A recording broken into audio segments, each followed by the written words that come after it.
Bienvenidos, queridos amigos, una vez más. El Instituto Nacional de Desarrollo Jurídico agradece su presencia al programa Más que Leyes, Educando la Conciencia. Hoy tenemos un jueves excepcional, queridos amigos. Vamos a hablar sobre la función jurisdiccional federal en México. Ya les habíamos comentado, por ahí estamos dando publicidad en todas nuestras redes sociales, que por cierto les pedimos que por favor nos sigan. Hoy tenemos la presencia, muy grata presencia, de verdad es un orgullo, es un honor como instituto recibir al doctor Alberto del Castillo del Valle con nosotros, licenciado en Derecho por la Facultad de Derecho de la Universidad Nacional Autónoma de México, con maestría en Ciencias Jurídico-Penales por el Instituto Nacional de Ciencias Penales, doctor en Derecho por la Universidad Panamericana, profesor de la Facultad de Derecho, licenciatura y maestría de la Facultad de Estudios Superiores Aragón, licenciatura y maestría de la Facultad de Estudios Superiores Acatlán, programa de titulación de las 3 Universidades Nacional Autónoma de México, por supuesto, todas pertenecen a ella.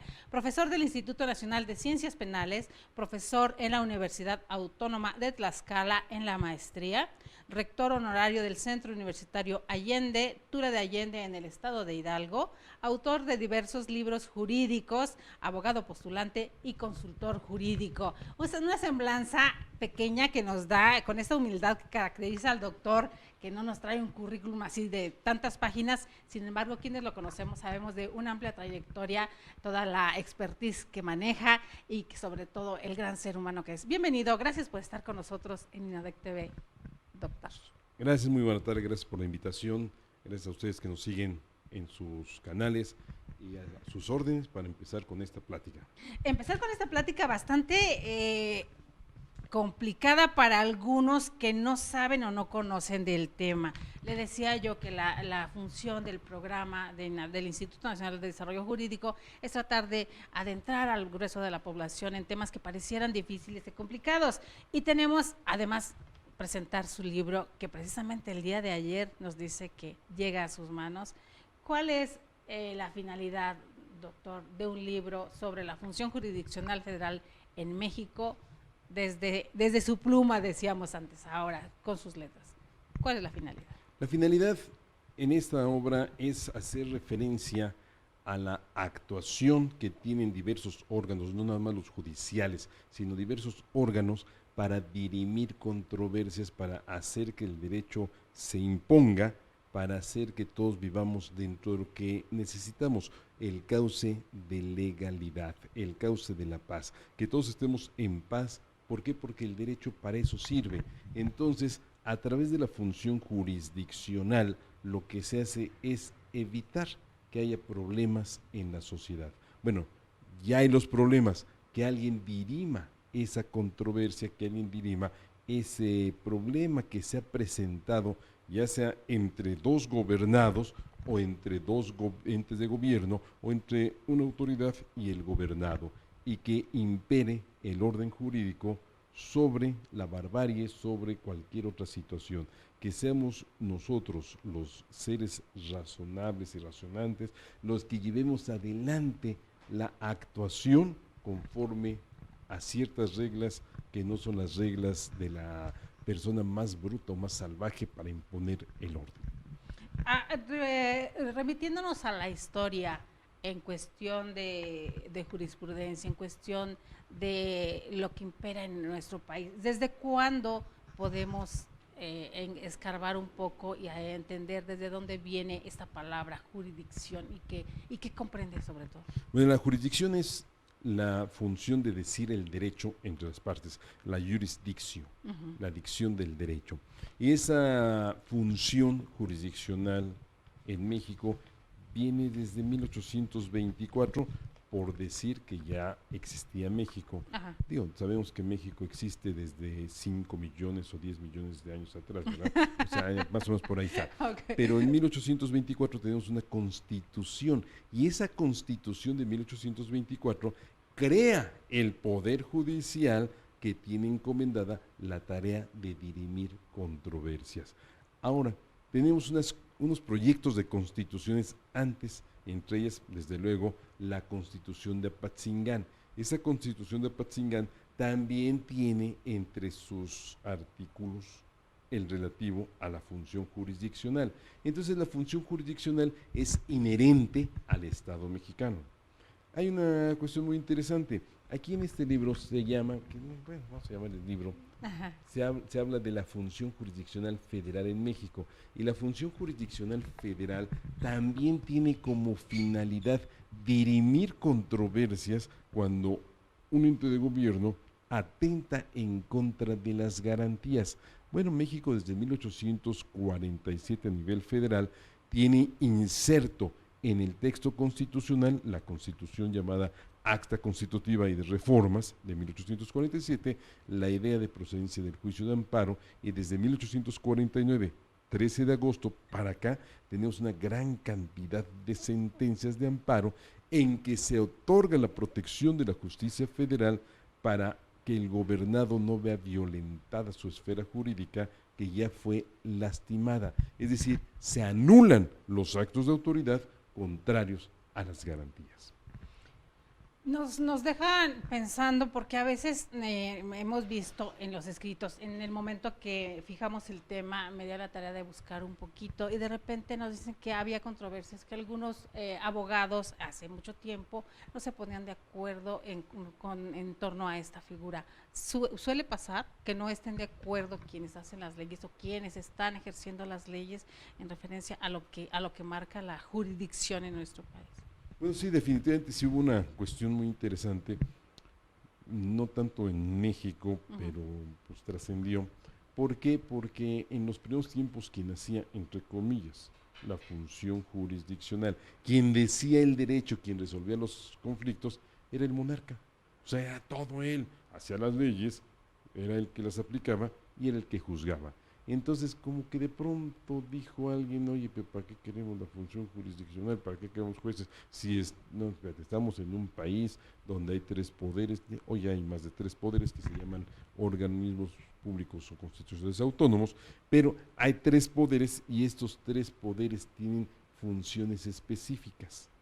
Ahora bien, la función jurisdiccional federal en México, en teoría, está encomendada exclusivamente al Poder Judicial de la Federación.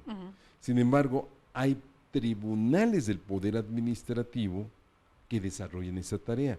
Entre ellos está el Tribunal Federal de Justicia Administrativa. Hay otros tribunales que no pertenecen a uno de los 3 poderes y sin embargo desarrollan esta tarea, el Tribunal Agrario. Y hay otras funciones jurisdiccionales muy interesantes, las que desarrollan los organismos de la administración pública que dirimen controversias. Bueno, aquí, en relación a la pregunta, se están dando ciertas derivaciones de esa idea primaria. El que debe juzgar es el rey. Sí, pero aquí en México no tenemos un reino, no tenemos una monarquía, tenemos una república y hay 3 poderes. Se invade parte del poder judicial con estos entes de gobierno encargados de resolver controversias jurídicas, de resolver controversias que se presentaban en sociedad con la aplicación del derecho, pero que son poder administrativo, no poder judicial. El Tribunal Federal de Conciliación y Arbitraje. ¿Por qué tiene que ser del Poder Judicial? Hoy tenemos una reforma muy interesante, ahí pendiente, pero ya está la reforma, ya está en la Constitución, falta que la aterricen y la lleven a la práctica. Ya los tribunales laborales deben ser del Poder Judicial. Eso es lo que se debe hacer con todos los tribunales. Todo lo que huela a función jurisdiccional, Poder Judicial. Desde luego, incluyendo la tarea de dirimir controversias en materia agraria. Quedarían nada más algunas cuestiones por ahí pendientes que posiblemente sea conveniente llevarlo a la función jurisdiccional del Poder Judicial o tal vez mantenerlo como está, como es la responsabilidad administrativa de los servidores públicos y algunos recursos administrativos que son procedimientos administrativos seguidos en forma de juicio que se substancian o se tramitan ante entes gubernativos del poder administrativo. No sé si con esto despejo la inquietud. La despeja, pero al mismo tiempo menciona ahorita este poder que antes de alguna forma lo sentaban los monarcas. Aquí en México no ha sucedido que el poder ejecutivo también se meta en estos terrenos incluso también el legislativo, porque pareciera que muchas veces eso ha sucedido. Bueno, el Poder Legislativo tiene una función jurisdiccional muy interesante, dos. Una, resolver juicios políticos y dos, resolver juicios de desafuero, alias procedimientos para declarar la procedencia. No me dicen la procedencia qué, pero ahí lo dicen. Ajá. Antes cuando decían juicio de desafuero, ahí ya sabíamos de qué se trataba. Bueno, el Poder Legislativo lleva esta función y el Ejecutivo, insisto, a través del Tribunal Federal de Justicia Administrativa, a través del Tribunal Federal de Conciliación y Arbitraje, a través de las juntas de conciliación y arbitraje, se ha entrometido en la función jurisdiccional. Las juntas deben desaparecer para dar lugar a los tribunales laborales que ya formarán parte del Poder Judicial. Formarán parte, pues ya lo dice la Constitución, es letra muerta porque no se ha llevado a la práctica, no se ha llevado a la realidad esta reforma que es muy importante, esta reforma del artículo 123, merced a la cual encontramos nosotros que ya lo que es la controversia laboral será planteada ante los tribunales del Poder Judicial, pero no ante el juzgado de lo civil, sino ante el tribunal laboral. Para mí, eso es genial, maravilloso y era necesario. Pero es necesario ya ponerlo en la práctica, no andar ahí con que unas juntas de conciliación y arbitraje que pertenecen al Poder Ejecutivo y además el Ejecutivo, pues si no tienes quien te defienda o quien te patrocine, te pongo la... O sea, son cuestiones que dejan entrever por ahí ciertas cuestiones medio raras de que el administrativo es quien juzga y es el que promueve el juicio. Ahí debemos cambiar un poco y dar pauta, insisto, a que todo lo que sea administración de justicia llegue al Poder Judicial. Me falta un tribunal administrativo. De este todavía no estoy muy convencido de que llegue a ser judicial por la esencia misma del tribunal, que es el tribunal militar. Pero pues como que al final del día llegamos al Poder Judicial vía juicio de amparo contra la sentencia del tribunal militar. Pero ahí estoy todavía con mis inquietudes, mis asegúnes. Una cuestión muy, muy importante, un paso gigante que se dio en la justicia militar es la desaparición de lo que antes era el Jurado Federal de Ciudadanos, que en la justicia militar se llama Consejo de Guerra. Ajá. Y que son 5 militares, generales o almirantes o esto, lo que sea, que juzgan, pero juzgan por hecho, no de derecho. Y juzgan por hecho y no de derecho, y por lo tanto sus resoluciones son un tanto cuanto endebles, sus resoluciones no son exactamente las que un juez, un verdadero juez hubiera dictado, no aprecian las cuestiones de derecho como deben ser apreciadas, y queda ahí debiendo la justicia militar. Bueno, que desaparecen los consejos de guerra es fenomenal, que ahora ya estamos igual que estábamos en la justicia federal o local, vamos, en los juicios civiles de índole penal, juicios ante los órganos jurisdiccionales penales contra civiles, en que hay un tribunal, perdón, un juzgado de control, un tribunal de enjuiciamiento y un tribunal de alzada. Qué bueno, porque ya son jueces, o sea, licenciados en derecho, los que van a resolver si un militar cometió o no cometió el delito. Y aparte viene la otra situación, con esta nueva Guardia Nacional, ¿hasta dónde también hay este cambio? ¿Este cambio va a beneficiar en este aspecto? ¿El cambio que hacen en el terreno militar para todos los civiles? ¿O cómo logran este cambio? Porque también veíamos esta como pelea que hay entre la justicia que se otorga acá con los civiles y los militares, y como que muchos de ellos y también muchos civiles no entienden cómo se va a lograr juntar estas formas de pensar cuando por tantos años se ha venido haciendo la justicia de manera diferente en el terreno militar. Bueno, vamos a poner una cuestión muy interesante. La Guardia Nacional no desarrolla función jurisdiccional, será auxiliar en la función de seguridad pública y desarrollará tareas tendientes a evitar la comisión de los delitos policía preventiva, y en su caso, pues detener a quien haya cometido un delito si lo está viendo cometer en flagrancia, o auxiliar al gobernado que pide su colaboración por algún problema, etcétera, etcétera, etcétera. Pero a partir de aquí participe la gente del Ministerio Público, en su caso participará el juez calificador, el juez cívico, etcétera, como se llame, va a participar si lo que se apreció es una falta administrativa. Participará, vamos a poner el clásico caso de lo que trae asolados a no sé cuántos tipos que no han superado el tema del alcohol. Su servidor lleva ya 12 años de borracho en retiro, así que ya eso no me pega. Pero el alcoholímetro, ¿quién participa en el alcoholímetro? Pues participa la autoridad policía y participa la autoridad juez cívico, que es quien determina las horas que pasará encerrado por estar consumiendo y conduciendo. Eso mismo va a ser ahora la Guardia Nacional, pero no es la función jurisdiccional, porque no va a dirimir una controversia. Vamos a poner el caso de un esposo y una esposa que se estén peleando, pues la Guardia Nacional no va a decir quién de los dos tiene la razón. Quien lo dirá es el juez de lo familiar. Entonces, la actuación de la Guardia Nacional no va a ser tanto jurisdiccional, perdón, no va a ser jurisdiccional, va a dar pauta para la función jurisdiccional. No se puede prestar a que se vaya más allá. Nos habían dicho, o algunos comentan, que el legislativo a veces toma funciones del judicial y viceversa. ¿Ha sucedido? ¿Qué ejemplos pudiéramos tener ahí? Y no pudiera suceder en algo ahora con esta implementación de la Guardia Nacional. No, porque las funciones que tiene el legislativo, que tiene el judicial, que tiene el ejecutivo administrativo, están inscritas en la Constitución o en la ley. Así, por ejemplo, el legislativo tiene la tarea de emitir leyes, pero también le corresponde juzgar en juicio político y en juicio desafuero.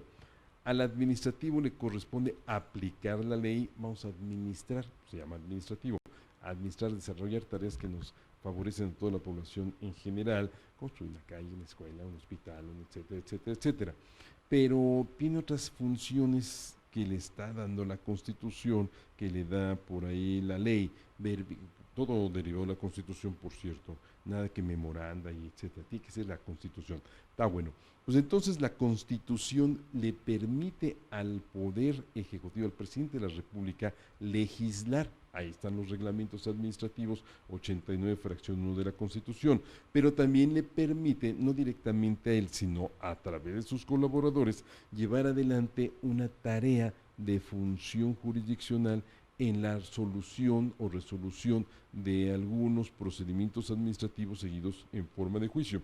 Por ejemplo, aquí en este documento hablo del tema de la expropiación, y al hablar de la expropiación traigo a colación la versión de la participación. Estamos en la página 53, que dice otros organismos encargados de resolver controversias jurídicas en sociedad, y en la página 55, no, 55 no, pero ya lo perdí, pero por ahí estaba, que dice, es que no me lo sé de memoria, está un poco antes, está en la 51. Conclusión sobre la expropiación y la administración de justicia. En la 48, el caso de la expropiación y la administración de justicia por entes que no son tribunales. Cuando estamos ante una expropiación, debe oírse al dueño del inmueble antes de decretar la expropiación. Se le oye y se le permite que ofrezca pruebas, que alegue y se dicte la resolución respectiva. Eso es garantía de audiencia. Esta garantía permite que se defienda antes de que le vayan a quitar el bien. Pongamos el caso de que se decreta la expropiación, tiene a su favor el amparo, se va al amparo, Poder Judicial Federal, pierde, por lo tanto la expropiación tiene plena validez. Sigue pasando el tiempo, pasan 5 años, a partir de que se decretó la expropiación, y entonces, y no se realizó la obra de utilidad pública que generó la expropiación. El expropietario va a promover un recurso de reversión, que es una vía administrativa jurisdiccional. En esta vía administrativa jurisdiccional acudirá ante la autoridad que se encargó de llevar el procedimiento de expropiación para pedir la devolución. Reviérteme el bien, mándamelo para acá, tráemelo, yo te regreso tus bilimbiques, pero tú me das a mí mi bien. Y entonces, desde esa perspectiva, se está desarrollando una función jurisdiccional por parte del Poder Administrativo cuando la Constitución y la ley lo prevén y lo reglamentan. En el caso del Poder Judicial, el Poder Judicial tiene función de decir el derecho, de dirimir controversias, de llevar adelante, digamos así, la fiesta en paz con la aplicación puntual de la ley al caso concreto. Sin embargo, la Constitución le otorga a la Suprema Corte de Justicia de la Nación una facultad extraordinariamente espantosa, pero la tiene ahí la Constitución, de expedir acuerdos de observancia general para aclarar algunos puntos, cosa con la cual desde luego no estoy de acuerdo, y menos cuando hemos visto los acuerdos de observancia general del Pleno de la Corte, que son muy espantosos, tienen muchas contradicciones, y lo peor del caso es que contra esos acuerdos no puedo promover amparo. ¿Por qué, doctor? Porque el amparo es improcedente contra actos de la Suprema Corte de Justicia. Entonces la Suprema Corte de Justicia expide una ley, o sea, acuerdo de observancia general, es una norma de observancia general, y esa va a regir todo el tiempo que quiera la Suprema Corte de Justicia, a pesar de que esa norma sea contraria a la Constitución. O aun cuando viole derechos o garantías, no importa si ya se dictaminó por parte de la Suprema Corte, ¿ya no puede ampararse? Así es, y la Suprema Corte de Justicia, vamos a poner las dos versiones, en el acuerdo de observancia general viola garantías, ya me perjudiqué porque no puedo actuar. Si en una sentencia concreta la Suprema Corte de Justicia dice algo que a mí ya no puedo actuar, vamos, el mismo Tribunal Colegiado de Circuito emite unas sentencias a veces verdaderamente atroces y no las puedo impugnar. Desgraciadamente me da pena decirlo más en público, pero es una triste realidad. Hoy en día en México se está juzgando con un principio de presunción de culpabilidad, no de presunción de inocencia. Y bueno, cuando cierto sujeto, no voy a decir quién, pero ya sabes quién, les dice, vamos a perseguir aquello, no es cierto, lo dice de otra forma, vamos a perseguir a los jueces, bueno, a los jueces que dicten sentencias, pues ya me los puso nerviosos.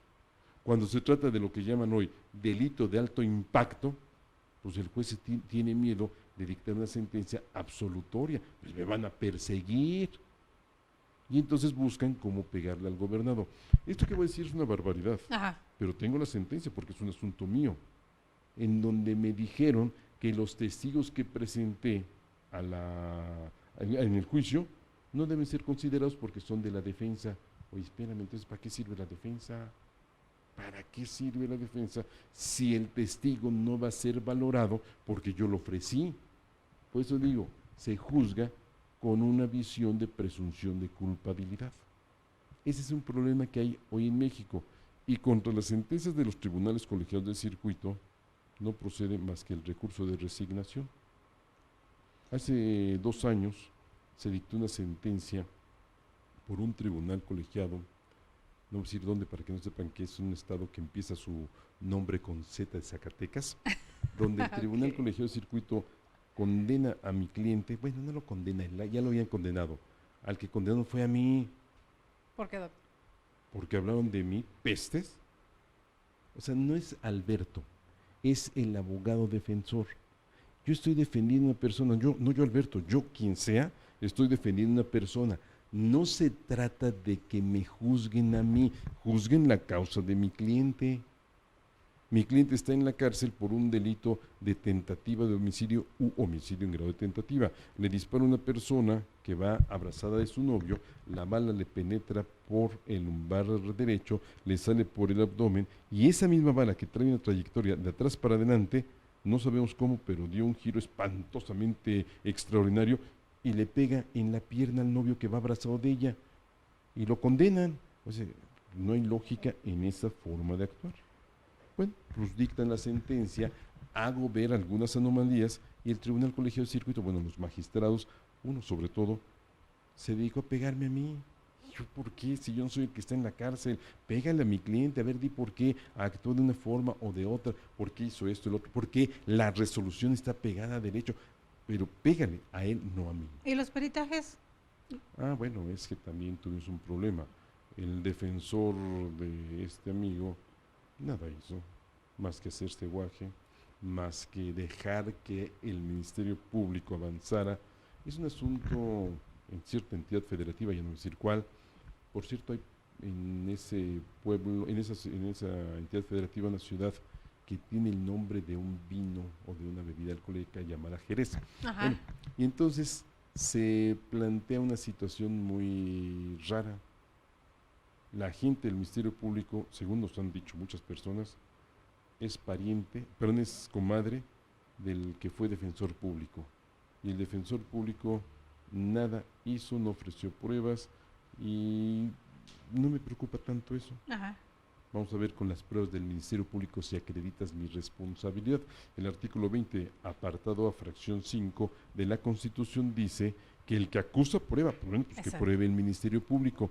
Pues aquí el Ministerio Público no probó, pero aquel no supo atacar la falta de pruebas y cuando le pregunta al supuesto víctima del delito, pues le hizo preguntas tales como que ¿cuántas veces has ido a una atención psicológica? ¿Y cuánto te cobraban por cada cita? ¿Y por qué no volviste a ir? Ah, porque no tenías dinero, ya nada más faltó que, y esto es verídico, pero nada más faltó que le dijera a mi cliente, ahí está, ya ves, págale para que pueda ir a sus citas médicas, psicológicas. ¿Y el juez? El juez, viendo, es malo lo tengo que condenar. O sea, no ameritaba que llamara al abogado por No, porque es defensor público. Y lo peor del caso es que dicen allá que es el mejor defensor público que hay. Y cuando presenté la película respectiva en el Instituto Nacional de Ciencias Penales, los abogados del Instituto Nacional, bueno, uno de ellos volteó y me dice, oiga, ¿ese es el asesor jurídico? No, es el defensor. ¿Eso es defensor? No me diga. Esa cosa es el defensor. Aquí aplica esa parte. Perdón, donde... espéreme, y esto es muy interesante, se me olvidó. A ver. Y dice uno de los magistrados que mi cliente sí tuvo defensa adecuada porque siempre hubo un licenciado junto a él. Eso lo dijo, ahí está en la sentencia. O sea, aunque sea un monigote que está parado ahí y que no va a hacer nada, eso es una defensa adecuada. Guau. Porque es un licenciado en Derecho. Y aquí donde aplica también la parte que la función jurisdiccional, esta parte de coacción y coerción que suele haber. ¿Por qué? ¿Por qué sucede esta situación? No sé, yo no soy juez, afortunadamente. Eso de afortunadamente no es con grosería. Así es. Lo que pasa es de que ser juez es una función, aparte de dignísima función, muy difícil. Tener que decidir entre dos personas, quién de las dos tiene la razón, es una función muy, muy complicada.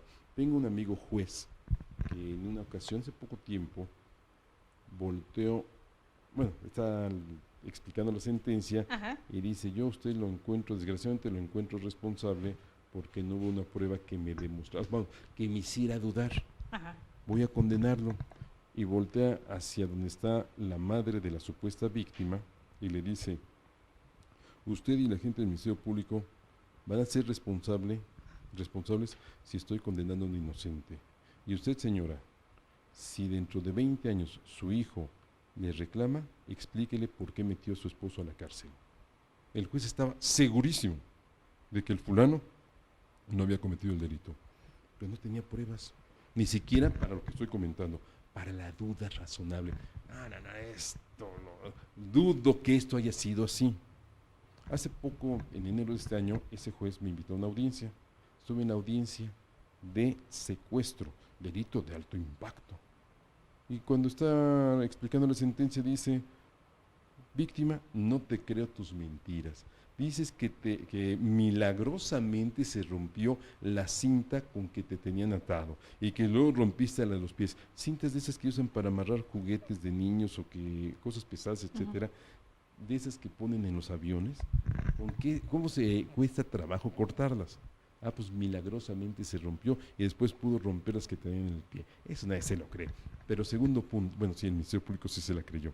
Segundo punto, se aventó desde 4 metros, ponle 3 metros, cayó sobre el toldo de un automóvil, el automóvil no tiene una sola bolladura, caminó 4 calles descalzo, pero eran calles en terracería, no tiene una lesión en las plantas de los pies.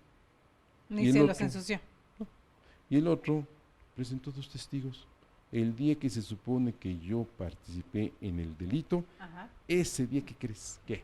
Bueno, pues ese día estaba comprando una camioneta, se la compró el señor y él es testigo. Con esto te doy pleno valor, sales. Esa es tu función jurisdiccional con ética, sin miedo. Me interesa muy poco que sea un delito de alto impacto social. A mí lo que me preocupa es que está una persona inocente en la cárcel, lo pongo en libertad. Eso sí es válido. Pero por eso a mí me preocupa, o me preocuparía ser juez. ¿Y qué tal si yo me equivoco y dejo una persona inocente en la cárcel? Eso sí me preocuparía. Es una situación muy complicada, pero hasta dónde también está la responsabilidad del juez de hacer que ambos abogados alleguen todos los elementos necesarios para poder juzgar como debiera ser. Muy interesante esta pregunta. El juez no es quien tiene que decirles, oye, tráeme pruebas, Ajá. ahí te falta una prueba, porque entonces el juez puede perder la imparcialidad. Ajá. Espérame tantito, déjeme que traiga más pruebas. Vamos a ponerlo al revés, que no sea a usted, la defensa, a quien le diga tráeme más pruebas. Defensa, espérame. A ver, Ministerio Público, tráeme más pruebas para poderlo condenar. Esto está prohibido en México, dice el artículo 23 de la Constitución, que está prohibida la práctica de absolver de la instancia. Entonces, si está prohibida la práctica de absolver de la instancia, que es detener el trámite del juicio hasta que el juez tenga las suficientes pruebas para condenar, pues estaríamos fritos. Aguántame tantito, defensa, ya faltan menos días, llevan nada más 15 años, pero ya van a traer pruebas. Híjole, el pobre tipo en la cárcel no se vale. Entonces el juez tiene que ser un director de la orquesta nada más, sin que el juez pueda llegar a imponer, tráeme esas pruebas o tráeme estas pruebas. Lo que sí hace el juez en su momento es decir, defensa, esta prueba no te la admito porque va en contra del derecho, porque es sobreabundante, porque no tiene conexión con la litis, etcétera. Ministerio Público, esa prueba, vamos a poner un supuesto, esta prueba es la tesis de Alberto Mijo, esta prueba es ilícita o ilegal, la obtuviste con violación de garantías, alias derechos fundamentales. Entonces, como la obtuviste violando el Estado de Derecho, no te la admito.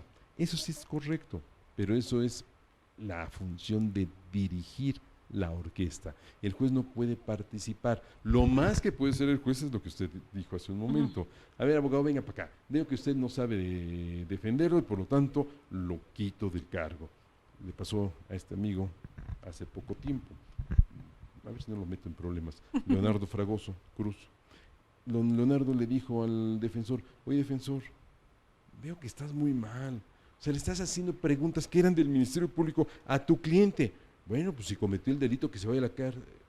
Oye, espérate, tú eres su defensor, tú no puedes hacer eso. Reanudaron la audiencia y le dijo al imputado, ahora se llama, o acusado, oiga, yo veo que con este defensor usted va a perder. Yo le recomiendo que cambie de abogado. Es más, yo lo quito con fundamento del 121, le pido que lo cambie, o si no le voy a poner al defensor público para que lo asesore. El defensor del coacusado dijo, gracias señor juez, porque nos está perjudicando a los dos.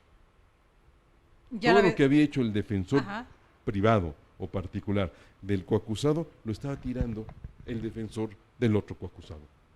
En esta situación, con este nuevo sistema de justicia penal que está imperando ahora en nuestro país, también sucede que algunos abogados se quedan con el sistema anterior. Y entonces ahora hay jueces que incluso si se utiliza un lenguaje jurídico antiguo, por llamarlo de una forma, también tienen la facultad para hacer esto que acaba de mencionarnos. Si está en perjuicio de su cliente. Si está en perjuicio, sí. Si no es trascendente, o sea, tu lenguaje te lo va a admitir. Voy a poner un caso de la vida real que me pasó a mí. Estaba ante un juez, ante un magistrado del Tribunal Colegiado de Circuito, en el llamado alegato de oreja, explicándole el asunto. Y entonces se dictó el auto de formal prisión, no se preocupe, le estoy entendiendo. Y qué dice que el auto de vinculación, sígale usted, hombre, me interesa lo que está diciendo. Ya sé que usted me está hablando mal, me está diciendo auto de formal prisión y se refiere al de vinculación a proceso. Así nos pasa a todos. Todavía no estamos acostumbrados a las nuevas versiones. Ah, está bueno. Entonces, si el juez se percata que esta exposición no perjudica a su cliente, no tiene por qué decirle cambie de abogado. ¿Por qué? Pues porque en última instancia estamos entendiendo el mensaje en la exposición del alegato, del planteamiento, de la objeción, etcétera. Claro, si pasa lo que dije hace un momento, de que el defensor le pregunta a su defendido para que el juez esté convencido que cometió el delito, oye, espérate, pues ¿qué clase de defensor eres? ¿Qué clase de defensor eres? En alguna ocasión pasó una situación muy particular y es parte de una película, no voy a decir la película porque no me acuerdo cómo se llama, pero el juez le dijo al defensor, oye defensor, estás mal, permítame, no, es que permítame, es que no le puedo decir lo que tengo que hacer porque si no rompo mi teoría, rompo mi estructura, rompo mi estrategia. Bueno, pues sígale, pero yo lo veo mal, espéreme. Pregunte a mi cliente, el cliente, sí, sí, que siga, que siga, que siga. ¿Qué pasó al final? Que con esa, entre comillas, estrategia indebida, llegó al final a una conclusión positiva. Pues es que yo le quería acreditar esto, el otro, aquello. Pero si yo le digo a usted, en la audiencia, ¿qué es lo que voy a hacer? Pues mi contrario, que es el Ministerio Público, pues ya va a saber por dónde actuar y cómo ponerme trabas. Entonces, por eso, cuando estamos en la audiencia, el juez debe estar pendiente. Bueno, sí se está equivocando en el léxico, pero no en la esencia, no en el fondo, que continúe. Señor juez, en lugar de decir objeto, califique la pregunta. No, espérame, hoy debe decir objeción. Pues sí, pero lo estoy diciendo mal, pero te estoy diciendo que la pregunta está mal formulada. Entonces, para mí, no es motivo para que cambien al abogado. No es motivo, pero ha sucedido que haya jueces muy estrictos en ese sentido y eso también contribuye a que el caso se prolongue o se desvirtúe. Y usted, desgraciadamente, hay jueces que se han convertido en protagonistas, está buscando con la palabra, en protagonistas. Y entonces son los que buscan cómo correr al abogado para decir, en mi juzgado yo mando, ni esto juzgado y no mandas, es el director de la orquesta. Tú no me puedes pedir, no le puedes decir a mi cliente que me cambie, pues por una causa, porque él sabe por qué me contrató. Hace poco tiempo un amigo mío, don Eduardo Gómez Chávez, le pasó eso, precisamente que el juez enojado le dice al cliente, oiga usted, yo no creo que sea conveniente que su abogado siga actuando. Don Eduardo se hizo para atrás, sonrió y esperó la respuesta de su cliente. Señor juez, me quedo con él, porque yo sé que él me va a sacar adelante. ¿Y en qué acabó el asunto? Condena, no es cierto, lo absolvieron. Bueno, no lo absolvieron, estoy mintiendo. Auto de no vinculación a proceso. Pero el juez, ¿por qué lo quería cambiar quería cambiar de abogado, quería excluirlo él, sacarlo de la sala? Porque Eduardo le rezongó y le dijo, está mal usted por eso. Ya usted no me va a corregir a mí. Señor juez, es que está diciendo lo que no es así, esto es así, así. Yo le recomiendo que cambie el abogado. Pues no lo cambio. No lo podía cambiar por una causa, porque la empresa se lo puso. Entonces, si él cambiaba de abogado, pues ahora tú lo pagas. Pero como aquí la empresa le impuso el abogado, pues tenía que decir, él sigue adelante. Y al final acabaron, no en grandes amigos, etcétera, etcétera, pero acabaron en buena lid, tanto Eduardo como el juez, entre ellos. Ha llegado a pasar o sucede esto. Ayer aquí hablábamos de grandes penalistas y muchas veces ustedes que se dedican a estudiar tanto y a estar en el perfeccionamiento o en esta evolución continua, ha pasado que muchos de ustedes como abogados tengan más o sepan más que los jueces y tengan que limitarse para no herir estas susceptibilidades y ocurra situaciones como la que nos acaban de narrar. Sí, hay muchos abogados amigos míos que son sabios, son conocedores del derecho, no solamente del derecho penal, sino del derecho en general, la teoría del derecho, la teoría del proceso, la conocen y la dominan perfectamente y tienen más conocimientos que los jueces. Uno de ellos se llama José Luis Conde Durán, abogado de Texcoco, un tipazazo, muy humilde, humilde en el sentido de que no presume lo que sabe, pero que sabe hacer su tarea. Y en la audiencia pues no se pone en una postura de decir yo sé más que tú, pero los jueces se dan cuenta, pero como él es humilde, pues no dicen, pues usted, que quién sé qué. Hay otros abogados, voy a decir nombres porque son amigos míos y por eso puedo hablar por ellos. Baldomero Mendoza López es otro abogado que es un joven abogado. Bueno, pues cómo no voy a hablar de él si fue mi alumno. Bueno, don Baldomero es estudioso, dedicado, se ha preocupado por día tras día estar al tanto de lo que sucede. Ajá. Y en su momento le dice al juez que está equivocado. No, espérame. Hace valer la ley, pero sin decirle al juez, usted es un ignorante. Entonces, hay que tener también la capacidad y la humildad para hacer la referencia respectiva. Y los jueces, cuando son también humildes, reconocen que se equivocan y no entran en pleito con el abogado. Hay otros, no lo tome personal, pero preferentemente mujeres jueces, esas sí se lo toman muy a pecho. Usted me quiso exhibir, yo no. Usted se exhibió solita. ¿Por qué? Pues porque me está diciendo así de barbaridades y lo único que yo hice fue aclarar en beneficio de él, porque él no tiene por qué quedarse en la cárcel por las necesidades de usted. O por la incompetencia. Digo, es a veces la palabra adecuada que no siempre se puede decir en ese lugar. El caso de otro amigo mío, Rubén Servín, profesor de la Facultad de Aragón y buen amigo, fue juez del fuero común en el anterior sistema. Hoy le gustó la libertad y es abogado postulante. Estuvo en una audiencia, no voy a decir dónde para que no sepan que fue en Tlalnepantla, en Barrientos. Ok. Y entonces le hace una pregunta al testigo y la juez, pero por la juez, pero es para dar para fuerza. Diferenciar. No, para hacer referencia a quien me refería hace un momento, le dijo, no pasa esa pregunta. ¿Pero por qué no va a pasar? Es ilegal. ¿Según quién? Yo lo estoy calificando. Pregunto otra cosa. Bueno, en este momento promuevo el recurso de revocación. No es procedente. ¿Ya quedó grabado eso? ¿Por qué? Porque su revocación, o sea, las resoluciones de revocación y la calificación están en contra de la ley. Usted no puede decir que esa pregunta no pasa, porque, o sea, que la califique de ilegal, porque el Ministerio Público no la objetó. ¿Qué es lo que hizo Rubén Servín en ese momento? Decirle, yo sí sé del sistema, yo sé que tú lo sabes, pero te estás extralimitando. Siguiente pregunta, siguiente, ya la juez, que es protagonista, y la conozco, por eso digo que es protagonista, se quedó calladita, ya no habló, ya no dijo, no la califico, pero don Rubén se dio cuenta de que había regado el tepache, literalmente. Y don Rubén Servín, con mucha puntualidad, con profesionalismo y con la ley en la mano, le hizo ver el error en que estaba. En ese instante, sin evidenciarla. Así, sin decirle, oiga, vieja ignorante. No le dijo, nada más dijo, pues esto, y ya, sí siguió el asunto como debía seguirse. El protagonismo en el Poder Judicial ha afectado muchas veces casos especiales o casos esenciales, hablando de provincias sobre todo. Hablamos también hablaba hace un momento de expropiaciones y demás.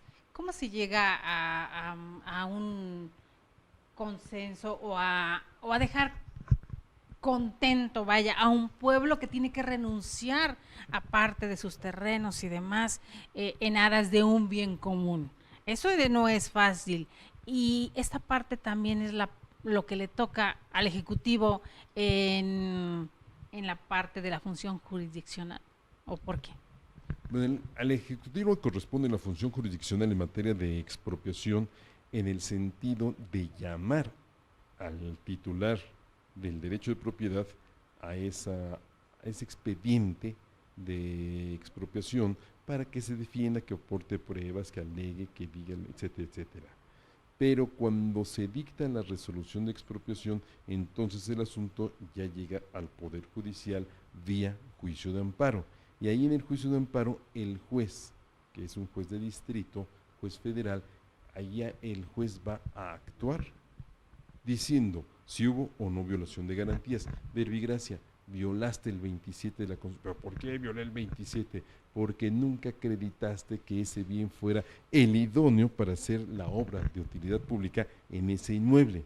Y ahí el juez, lo digo sin favorecer o tratar de buscar algo, en mi desarrollo profesional no he encontrado muchos jueces, sí he encontrado, pero no muchos jueces que sean protagonistas o que quieran ser la quinceañera en la fiesta de 15 años, etcétera, sino jueces que quieren juzgar conforme al derecho.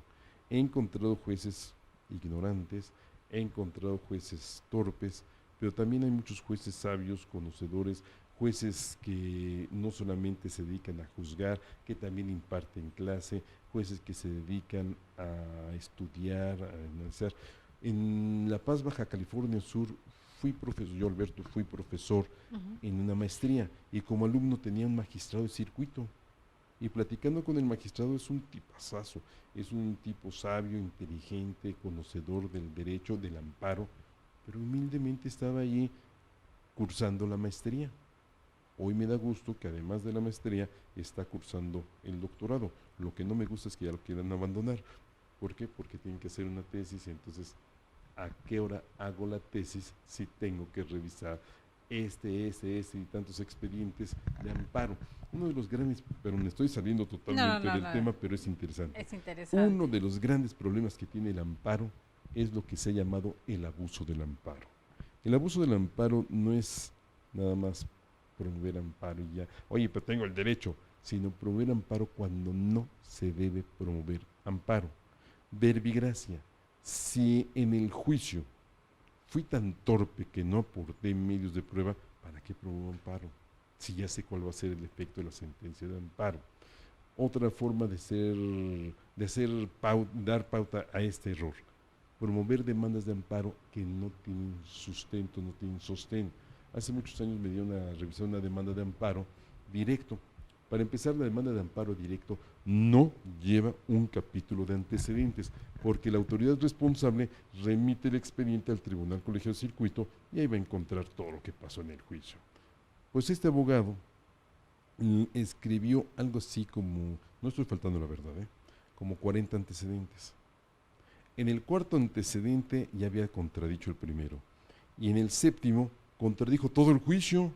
El juicio decía que la persona iba a abordar un avión para ir a Madrid. Y en el amparo dice, y bueno, ¿y quién le dijo que íbamos a ir a Madrid? Yo iba a ir a Durango. Híjole, qué ganas tengo yo, magistrado, de leer toda esta serie de mentiras. Yo les dije a los familiares de este señor, oigan, tárdense un poquito más, pero vamos a perfeccionar la demanda.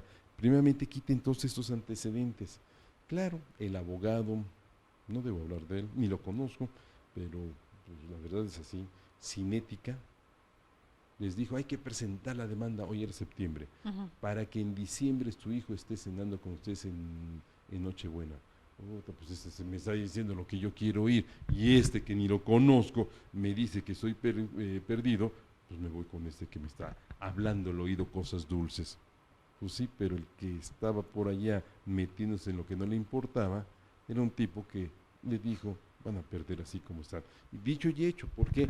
Porque el abogado no supo decir lo que tenía que decir y no supo callar la mentira que no debió haber dicho. ¿Y qué pasa con eso? Que tenemos un expediente más en el Tribunal Colegiado de Circuito innecesario y que pone trabas para una administración de justicia rápida, o sea, como dice la Constitución, pronta. ¿Por qué? Pues porque hay un asunto que no debió estar en el juzgado, en el tribunal, pero que lo hicieron valer. Y en las estadísticas, ¿cuántos casos similares abonan a esto y que se llevan gran parte de los impuestos? Porque es tiempo, hay que sí va como el comercial, que el tiempo, dinero y esfuerzo, el tiempo de jueces, el tiempo de magistrados, el tiempo de quien revisa. O sea, todo esto no lo toman en cuenta a los abogados cuando hacen un error tamaño de este tamaño. Desgraciadamente no lo toman en cuenta. Y esto tiene otro perfil también, las demandas que cobran por kilo. Es decir, elaboran demandas con páginas y páginas y páginas, introduciendo en las páginas cosas que no tienen que ver con el asunto. Me ha pasado, y eso no estoy mintiendo, que le digo al abogado, a ver, abogado, ¿qué quiso decir aquí? No, pues no sé. Entonces, ¿para qué puso esto? Que ponen jurisprudencia que no tiene que ver con el asunto, pero ya la inscribieron. Y pobre cliente. Pero ya engrosó el expediente, ya se ve más grandote el libro. Y el cliente que dice, no, pues esta demandita del Castillo del Valle de 10 páginas contra esta de 100 páginas, no, pues esta. Una ocasión me pasó que le llevé al cliente, digo le llevé porque él estaba en el reclusorio detenido, le llevé la demanda de amparo, oiga, pero son 6 páginas y las sentencias son 70. ¿Sí? ¿Ya lo leyó lo que digo ahí? Pues sí, pero ¿qué? Pero yo estoy atacando la parte medular. Hace poco tiempo, un amigo, Iván Manzanares, Ajá. que es amigo en Los Cabos, con el que estoy viendo un asunto, me hizo la siguiente, llamémoslo confesión. Cuando le dije, ¿y qué le pareció la demanda de amparo? Ay, doc, pues cuando la leí la primera vez dije, ah, caray, le falta mucho esta demanda de amparo. La volví a leer. Algo le falta a esta demanda de amparo. La leí una tercera vez y dije, no, pues nada le falta. ¿Por qué? Porque no habían visto demandas de 5 páginas. El asunto es muy sencillo. La autoridad responsable no dijo en qué precepto y de qué ley se basaba para emitir el acto. Falta de fundamentación. ¿Para qué me peleo con 54.423 temas ajenos al asunto, nada más por llenar y llenar y llenar y llenar de páginas una demanda de amparo y que además al final de cuentas no va a dar resultado en el asunto? ¿Qué sucedió en este juicio de amparo? La justicia dio un amparo y protege a Alberto del Castillo del Valle. Hace algún tiempo presenté una demanda de amparo, no decir en contra de qué ex senador, para que no sepan que fue Emilio Gamboa Patrón, pero Ok, le hice guardando la confidencialidad sí, sobre claro, todo claro, aquí. claro, sí, no voy a decir por qué. Por supuesto. Pero le presenté una petición, no me contestó, presenté una demanda de amparo de 2 páginas, tamaño, carta. ¿Para qué más? 2 páginas. La comparto en un grupo de WhatsApp y me contesta un fulano. Para empezar me dice, artículo 108, ¿qué tiene que ver el 108? Digo, el 108 de la Ley de Amparo de 2013 establece los requisitos de demanda de amparo. Ah, perdón, me dio una ley que no era la buena. Está bueno. Pero además, 2 páginas, cuando yo era juez, les exigía mínimo 30 páginas. ¿Y para qué tantas? Ese día, él se llevó... ¿Tenía ganas de leer ese juez? Sí, pero ese día se llevó las palmas porque, ahí está, ya le puso sus coscorreos del Castillo del Valle. Pues yo iba rumbo a la Facultad de Derecho, que me está regresando al despacho. Ah, pero el día siguiente subí en el mismo grupo de WhatsApp la primera página y la última de una sentencia de amparo. La justicia lo no ampara y protege a Alberto del Castillo del Valle contra el acto de tal autoridad. Sentencia de un juicio de amparo en donde la demanda tenía 2 páginas. Calladito. ¿Para qué le voy a poner 50 páginas o 5 páginas que no tienen necesidad de estar presentes? Bueno. La tecnología del copy-paste, querido sí, claro, mío. Digo, porque si escribieran a mano no las iban a hacer. Eso es lo que pasaba en el siglo XIX. Exacto. La demanda de amparo de León Guzmán tenía 2 páginas. ¿Por qué? Porque no iban a estar escribiendo. Y otra vez, por las copias y las copias y las copias. Además, como no existía la tecnología, pues no podían traer otra tesis y otra tesis y otra. Pégala. Claro. Oye, ¿qué tiene que ver esta tesis? No sé, pero ponla por si las dudas. El copy-paste es muy fácil ahora, ¿verdad? Le comentaba que nos invitaron, hablo en plural porque estaban 2 magistrados y su servidor, a una plática en la Facultad de Derecho de la Universidad Nacional Autónoma de México. Y entonces el magistrado hizo un comentario después de que yo dije, ¿para qué tantas páginas? Yo ahí me vi todavía conservador. Dije, si en 5 páginas lo puedo decir, y toma la palabra del magistrado y dice, y el abogado dijo algo, pero ¿y para qué 5 si lo pueden decir en 2? caray, yo estoy diciendo 5 para que usted no me va a decir alguna cosa.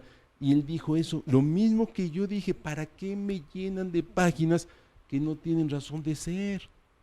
¿Para qué le ponen ¿Le páginas? van a y páginas? obligar a buscar la aguja en el pajar? Sí. Es literal, ¿no? Yo voy al grano, lo que nos truje. Aquí está la violación constitucional, concédeme el amparo. Y dice el magistrado exactamente lo mismo que yo dije.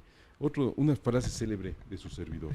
La demanda de amparo debe ser tan clara y sencilla que hasta el juez de distrito me entienda. Entonces todos dicen, oye, qué grosero es con el juez de distrito. No, no soy grosero con el juez de distrito. Es que si yo le pongo páginas y páginas y páginas, el juez no me va a entender lo que yo le quiero decir. Pero cuando le digo al juez concretamente lo que quiero, el juez me va a entender, es mi interlocutor, de él quiero algo, que me concede el amparo. Y lo va a leer, si le doy media página, una página, dos Claro. páginas, no va a leer 80 páginas. Así es. Una lógica simple. En el curso de la maestría, allá en La Paz, Baja California Sur, el magistrado me oye en la primera clase decir, la demanda debe ser tan sencilla que hasta el juez de distrito la entienda. Puso una cara como diciendo, óyeme, desgraciado. Y los demás que eran abogados postulantes se rieron. Pero cuando aclaré este punto, o sea, no es de que el juez sea bruto, sino que si yo lo enredo, si yo no lo llevo al punto que quiero, si le estoy poniendo temas ajenos a la litis, y entonces la cara del magistrado fue cambiando de una postura de enojado a una sonrisa, así, tienes razón, así deben ser. Y los otros, ya entendimos por qué nos regaña. Pues sí, porque ponen páginas y páginas y páginas que no tienen que ver con el asunto. Pero cuando yo voy directo, voy al grano, voy a lo que me truje con el juez me entiende, la primera de cambio dice, tienes razón, te otorgo el amparo. En un asunto, promuevo un recurso de revisión porque me niegan la suspensión. 2 páginas. Y el Tribunal Colegiado de Circuito dice, con esto tiene suficiente para que dé la razón. Perdón, me negaron el amparo, me sobreseyeron, multa de tránsito. Alberto del Castillo del Valle, el día 7, y además me acuerdo, 2, el día 2 de julio de 2007, ibas a exceso de velocidad de Insurgentes, iba a 114 kilómetros, y yo te de cínico, 114 no era yo, tan despacio no. Pero bueno, en fin, le faltaba la fundamentación y motivación a la demanda, a la boleta de infracción, de multa, perdón. ¿Qué fue lo que pasó? Pues que la juez me sobreseyó. ¿Por qué? Porque nunca acredité el interés jurídico. Promuevo la revisión en una sola página. Oye, la boleta de multa va dirigida a Alberto del Castillo del Valle, que es el monito que promovió el amparo. 25 páginas de la sentencia del Tribunal Colegiado de Circuito para decirle a la juez, mira, aquí está el interés jurídico, él es el que tiene que pagar supuestamente, pues claro que tiene interés jurídico, y 25 páginas para decir, falta de fundamentación y motivación, o sea, una página de recurso, ¿para qué más? Pero mis colegas, si no le ponen 50, no son felices. ¿Qué va a decir el colegiado? ¿Que no se amparó? Lo importante es decir en esencia la violación, no transcribir y transcribir y escribir. Luego me dicen, oiga, hojas que no van a leer. Claro, luego me dicen, oiga, ¿y a qué hora escribe usted libros? A la hora que ustedes escriben sus demandas. A esa hora, a la hora que ustedes escriben esos legajos. Sí, esas patoaventuras, a esa hora es cuando yo escribo los libros. Pues sí, yo no voy a estar escribiendo algo que al juez no le interesa. Voy al grano. ¿Para qué tanto? Es como, o sea, usted leyó hace un momento la semblanza de Alberto del Castillo del Valle. Sí. Y ahí hizo referencia a las currículas de algunos profesores. Y entonces pasa que sucede que algunos ponen, nací bajonellera. Mi madre fue, no, ¿verdad? Nací tal día. A los 2 días me dieron una estrellita porque me tomé el biberón más rápido que mis demás compañitos de cunero. O sea, ¿qué tiene que ver todo eso? Pues a lo que nos truje. Pero ahí empezamos a ver los problemas que hay en la función de los abogados, que ponen, escriben y dicen, etcétera, etcétera, etcétera, cosas que no tienen que ver con el asunto. Pues mejor que vayan al grano, lo que nos truje, le digan al juez directamente el tema y entonces el juez sí les va a entender. Y nos quitamos de problemas. En esta parte donde coloquialmente hemos escuchado muchas veces, es que no pertenece a su jurisdicción, ¿a qué se refieren? ¿A qué se están refiriendo? Al territorio en donde el juez desarrolla una función. México, a nivel federal, está dividido judicialmente, no meter en la división política ni electoral, no, judicialmente en circuitos y en distritos. ¿Qué es un circuito? ¿Qué es un distrito? Es un ámbito de competencia, es donde el juez puede ejercer su trabajo, su función, donde puede decir el derecho entre las partes. Por ejemplo. Y no se refiere a estados. No. Para entenderlo. Exacto, no se refiere a los estados. Por ejemplo, me iba a ir a otro, pero no voy a poner ese ejemplo que me gustó más. Yo tengo, no yo Alberto, yo, alguien que nos está viendo en el público, ¿sí? Tengo un problema en Nezahualcóyotl, Estado de México. Allá hay jueces de distrito, allá hay tribunales unitarios de circuito, allá hay tribunales colegiados de circuito en funciones, ahí tienen su asiento. Bueno, no pueden venir a la Ciudad de México, ¿por qué? Porque allá tiene competencia ese juez o ese magistrado. Bueno, pero es el Estado de México. Y allá en Naucalpan tengo un compadre que es juez. Sí, pero fíjate, no te puedes ir a buscar a tu compadre. Tienes que ir al ámbito territorial, o sea, al distrito o al circuito donde se ejerce la función jurisdiccional. En el tema que estamos tratando tengo una cuestión muy interesante. Estamos hablando del segundo circuito, sí, pero ese segundo circuito está dividido para darle competencia a uno, a otro, o el que tiene su asiento en Toluca, o el que reside en Naucalpan, o el que trabaja allá en Nezahualcóyotl. Bueno, pues dependiendo dónde se encuentra esa división que ha hecho el Consejo de la Judicatura, lo voy a decir un poco groseramente, arbitrariamente, pues sí, pero lo tiene que hacer alguien de alguna forma. Si yo le empiezo a preguntar a cada quien, oye, ¿te parece bien que llevemos adelante esta división así? No, a mí no me gusta. ¿Por qué? ¿Por qué no? Ya sabe cómo somos. No es a contentillo, ¿verdad? Así es. Entonces arbitrariamente dice, de aquí para acá, de aquí para acá y de aquí para acá. ¿Qué ha cometido errores el Consejo de la Judicatura? Claro, ha seguido el erróneo tema de hace muchísimo tiempo de dividir los circuitos atendiendo a la división política. Verbigracia, el tema de Puebla. Puebla es un circuito judicial que comprende todo el estado de Puebla. Los abogados que tienen sus problemas en Huauchinango, Puebla, quisieran ir a Pachuca a pelearse, no a Puebla. Bueno, órale, ve a Puebla, pasan por Tlaxcala, y ahí en Tlaxcala hay un tribunal, colegio de circuito, hay un juzgado de distrito. Ah, no, yo no soy competente. ¿Por qué? Porque el circuito, ¿pero por qué tiene que ser la división política si no estamos hablando de cuestiones políticas? El juez no va a resolver atendiendo a que, es de mi partido, o es del otro partido, o es mi patrón, el gobernador no es su patrón, son jueces federales. Y ellos revisan lo que hizo el gobernador, lo que hizo el secretario de gobierno, lo que hizo el policía, lo que hizo el Congreso del Estado, etcétera. A mí qué me interesa que sea Puebla si en Pachuca, que está más cerca de Huauchinango, pueden ir a resolver y a dirimir su controversia. La gente que reside en Huauchinango va a Tulancingo a hacer sus negocios comerciales o a Pachuca, no a Puebla capital. Que la cercanía, por supuesto. Claro. La practicidad también, si se pudiera, debería buscarse de esa manera. Déjeme decirle que esto que estoy diciendo no es algo fuera de la realidad. O sea, que se pueda hacer esa división.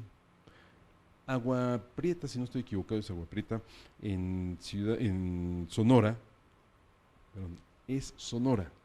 Sin embargo, quien resuelve esos problemas es el tribunal que tiene su residencia en Mexicali. ¿Por qué?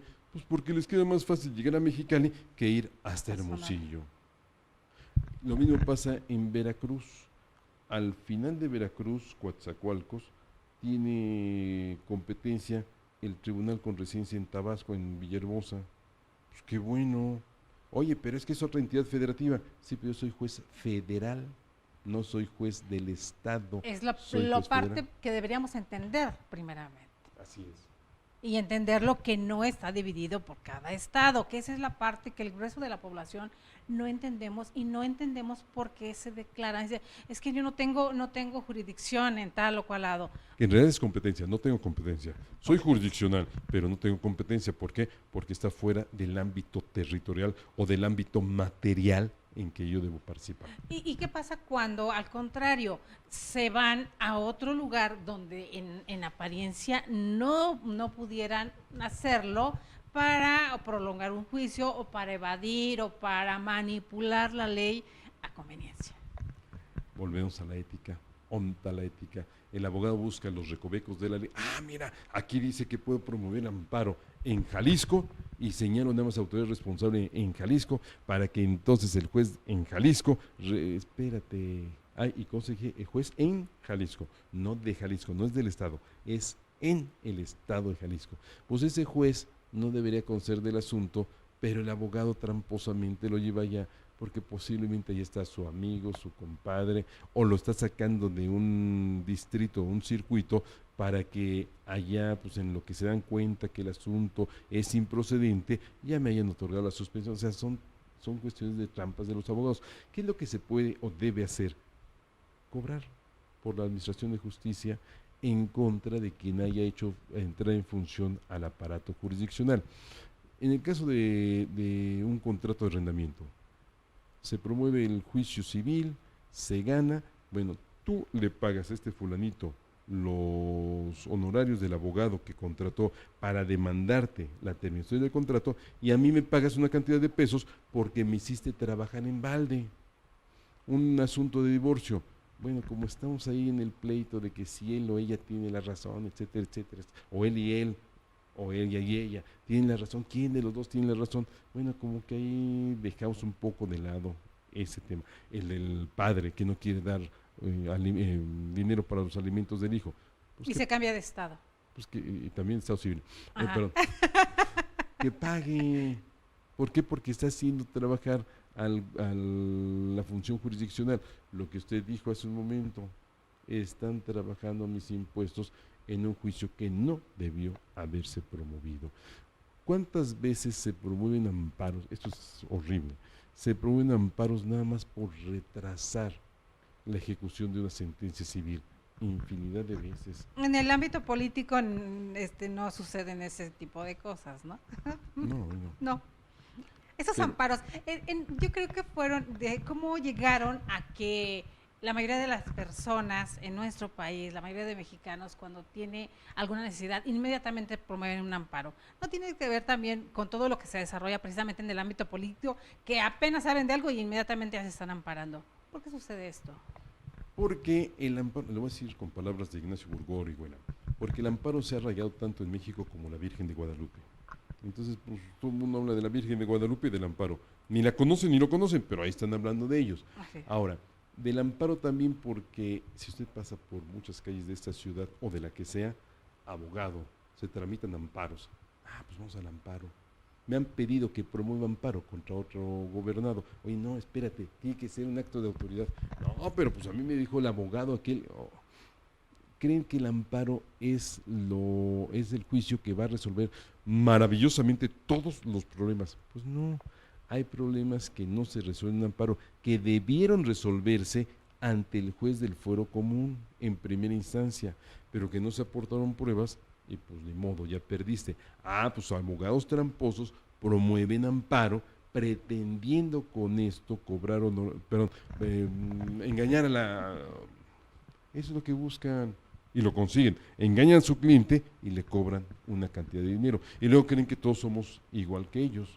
Creen que nosotros también somos tramposos cuando hay muchos abogados, entre ellos su servidor, que dicen, ese juicio no lo llevo. ¿Por qué? Porque no procede. Pero es que me dijo el abogado que sí. Llévelo con el abogado. No, hombre, el mejor de todos los abogados con el que he tenido pleito. El abogado que está en el reclusorio.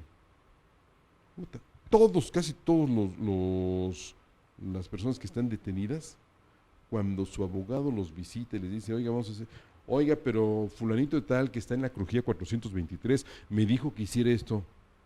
¿En dónde dice que está? En la crujía. ¿Y por qué está allá adentro? ¿Por qué si es tan bueno y sabe lo que hay que hacer? ¿Por qué sigue detenido él? Pero ese es un grave, grave bloque que tenemos nosotros. Tenemos que enfrentarnos casi diario con esa situación. Es que fulano que está aquí adentro detenido me dijo que hiciéramos esto. Y él estudió Derecho. No, pero pues él... ¿Y por qué está detenido si es tan sabio? O el amigo o el líder que anda ahí Sí, moviendo pero gente, está dentro, en materia penal los es el están que adentro. está dentro del reclusorio, el que les da la indicación de lo que hay que hacer. ¿Y por qué está dentro? Si es muy bueno, ¿por qué no ha salido? Con esta figura del amparo pareciera que se ha deteriorado, le digo, por esas cuestiones políticas. En la mañana estábamos escuchando al abogado de Emilio Lozoya hablando sobre precisamente esta figura y no se va a presentar porque pues ya está amparado, ¿no? No, Es no, donde, no están parados, promovió amparo. pero la gente asume, no se va Ah, a sí, pero presentar porque ya está amparado. pues no están parados, tendrá Entonces, una suspensión y el problema es que la suspensión lo obliga a ir ante el juez y ahí se perdería el juicio de amparo.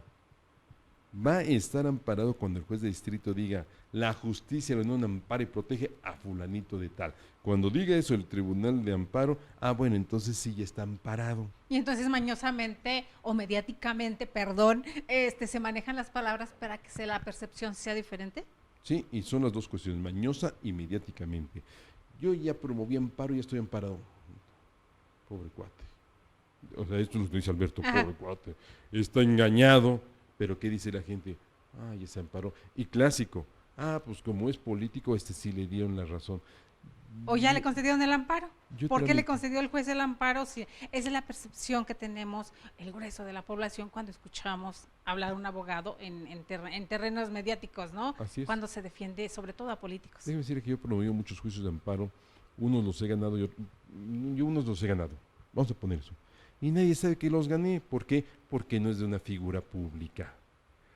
Pero ¿acaso fue que mi cliente dio una lana? No. En mi contrato de prestación de servicios profesionales hay una cláusula que dice, si el cliente le dice al abogado que le dé una cantidad de pesos a fulanito o al juez o a en ese momento se rescinde el contrato y le tiene que pagar una indemnización al abogado. Yo no soy mercader del derecho, yo no voy a ir a comprar justicia, voy a exigir justicia, que es muy distinto.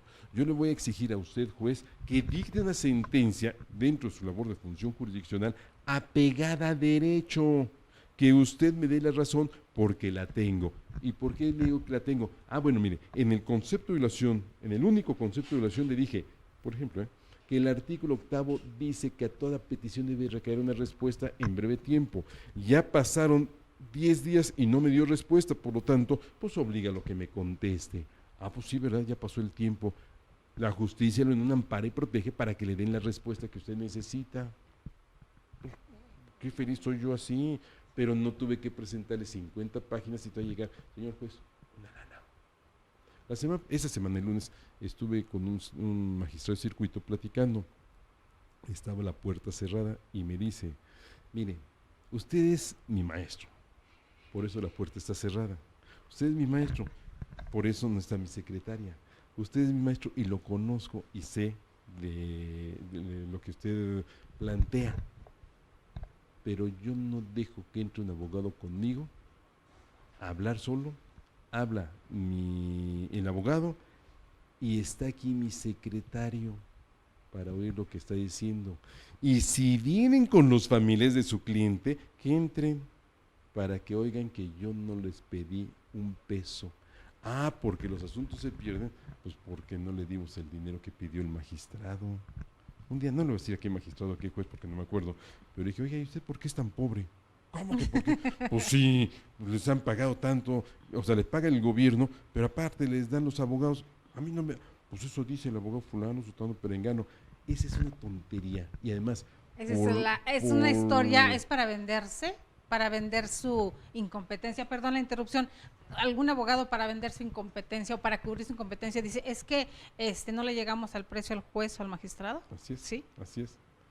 Y yo les digo a mis alumnos, ustedes nunca le pidan dinero a su cliente para darle al juez. Ustedes están siendo formados para ser licenciados en Derecho, no para ser mercaderes del derecho.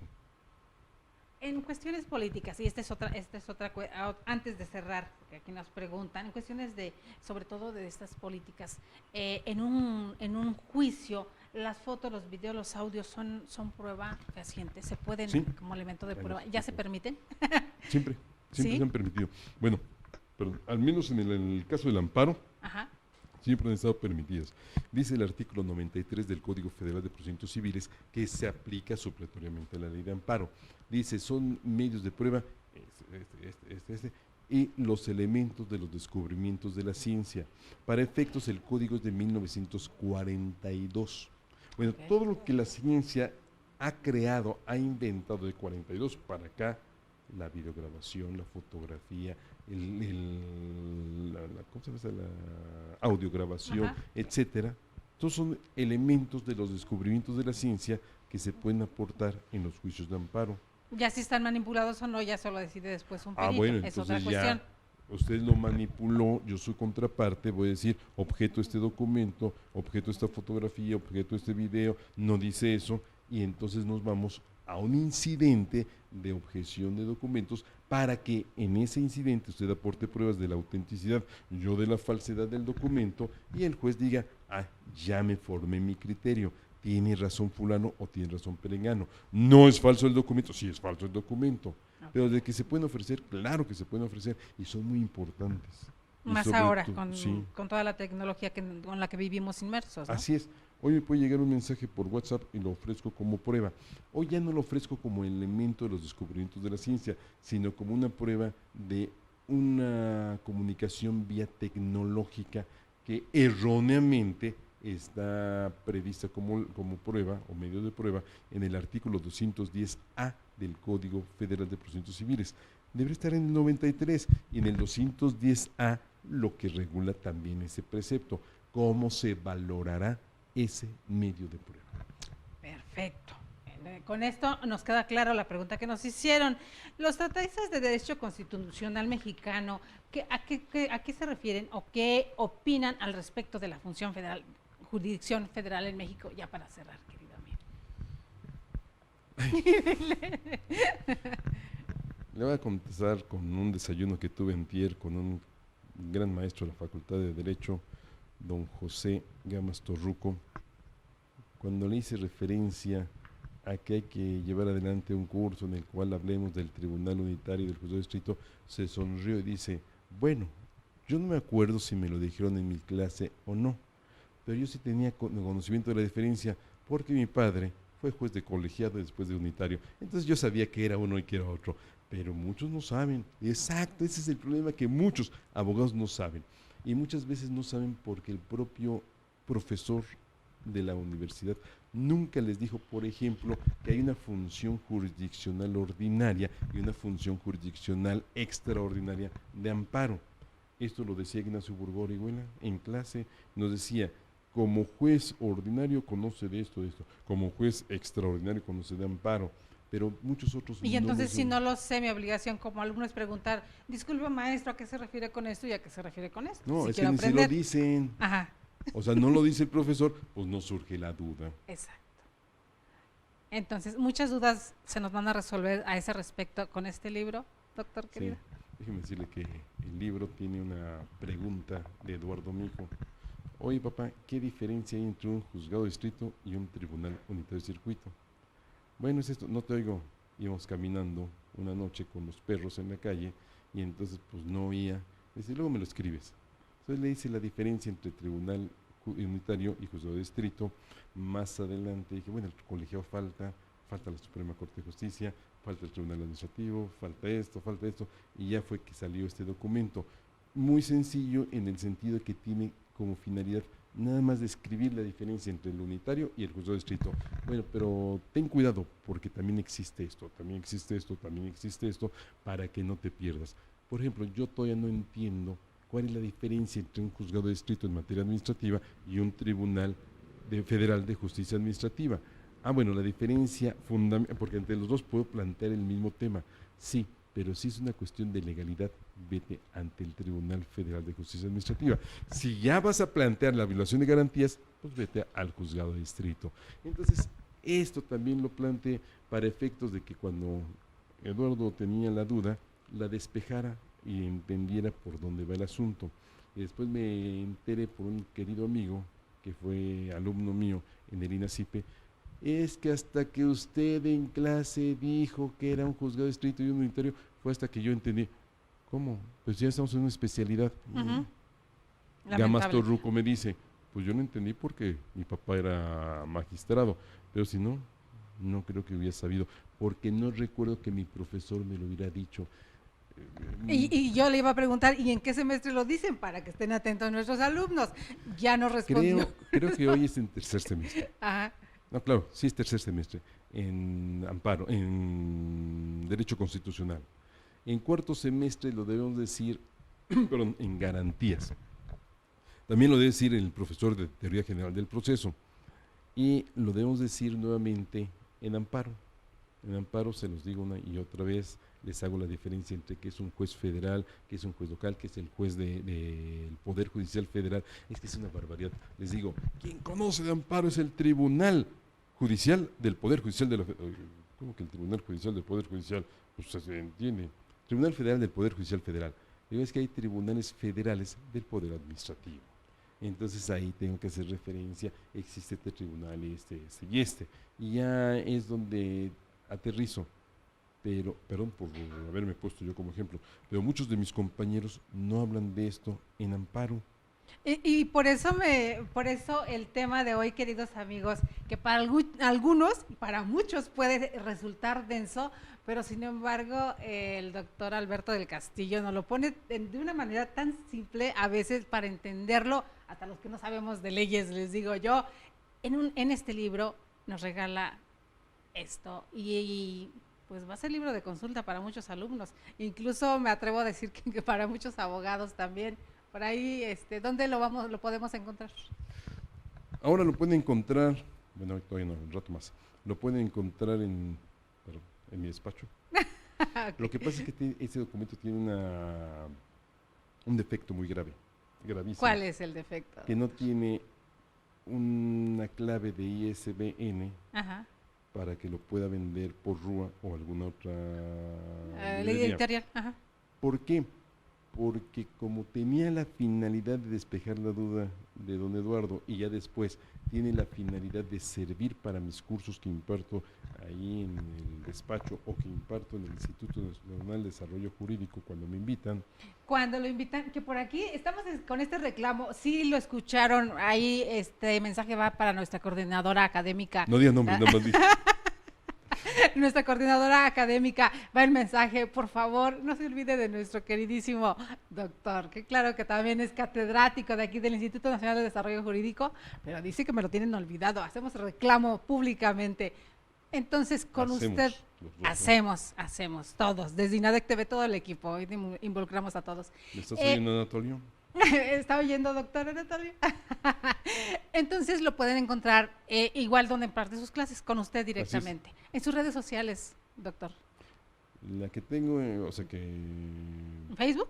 Esa, Facebook, es Alberto del Castillo del Valle. Y nada más. Y ya con eso. Creo que sí. No hay otro. Y agradecemos públicamente a Eduardo porque gracias a esa pregunta sale este libro.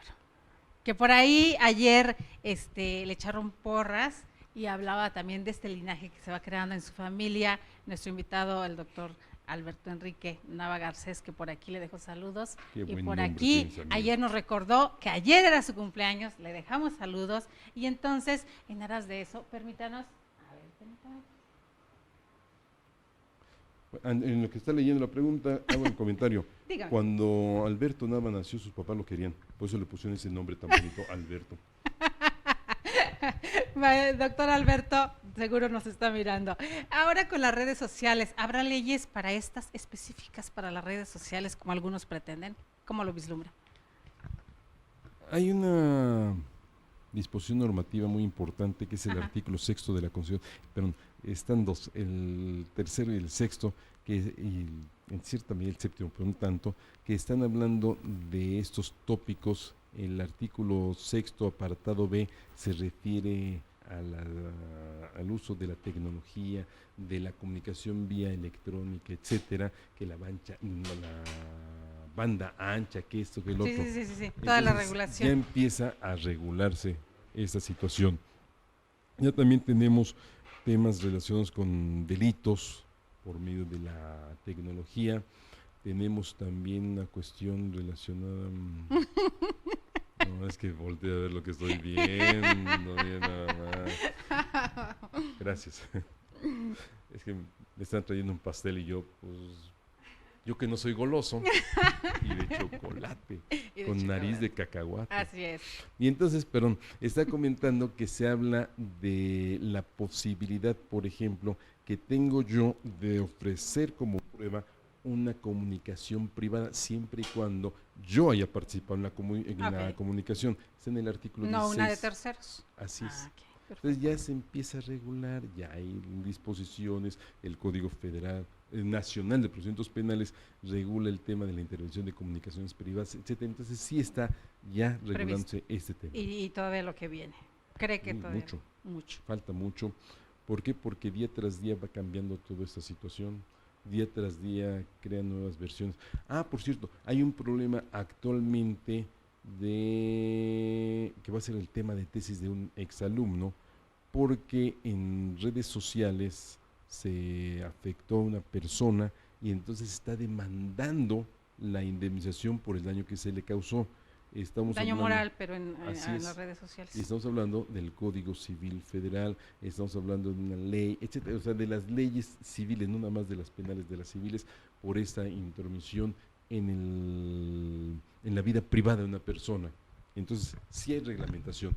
Uno de los problemas es internacional. Así es. Entonces, el juez de México puede condenar, sí, pero el de Estados Unidos de América dice, pues aquí Facebook no tiene responsabilidad, etcétera.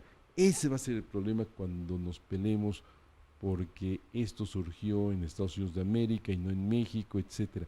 Pero ya está la Y ya reglamentación. veremos entonces en derecho comparado qué Sí. alegan cada uno desde su trinchera. Y cómo tengo que ir al Tribunal de Estados Unidos de América a homologar la sentencia de aquí, etcétera.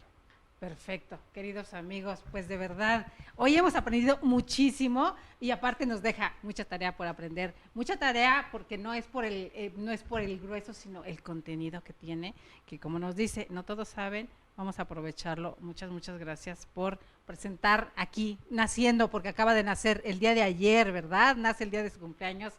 Esta maravilla, queridos amigos, y búsquenlo en las redes sociales y directamente de la mano del doctor.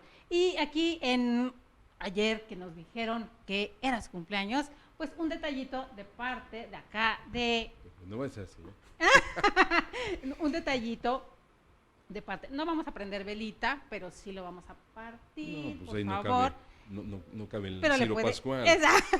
pero le puede dar mordidita si quiere y si no, nada más le parte. Imagínense que ¿Cómo ve? si México tiene 10,000 millones de años, ¿cuántos tendré yo? ¿Hablamos mentales o físicos? Yo siempre les digo. Los dos. ¿Cuál le gusta más? Los dos estoy. ¿Los disfruta? ¿Los disfruta, doctor? No hay problema. ¿Los disfruta? Ah, perfecto. Aquí, pero nada más nos trajo 2 platitos. Y faltan Entonces, las por mañanitas, favor. y falta No, ahorita le todo van a lo cantar las demás. mañanitas, Ale, y acá nuestro ingeniero. A ver, estas son las mañanitas. ¿Cortitas o largas? Pues ni Es que no sé cantaron. cantar, ni cantaron. Por favor, canten las mañanitas. Queridos, gracias. No, qué bueno soy para cortar pasteles. ¿Sí? ¿Vea? El que es bueno para todo, doctor. No, para todo no. Les digo a mis alumnos que copien lo bueno mío, pero no lo malo. Aunque sea muy poco lo bueno, pero pues luego se ponen a copiarme lo que no deben copiar. ¿Cómo qué cosa no deberíamos copiarle, doctor? Ya se rió, ¿eh? Yo no sé. La gran mayoría. Yo no sé. La gran mayoría. Ya le paso un pedacito para que se coma mientras yo despido el programa. Por favor, muchas.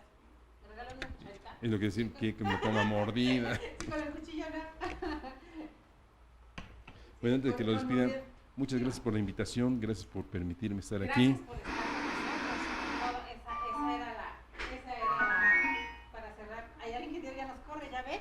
El ingeniero ya nos corre. No le va a tocar pastel al ingeniero. Sí, aparte de que llega tarde.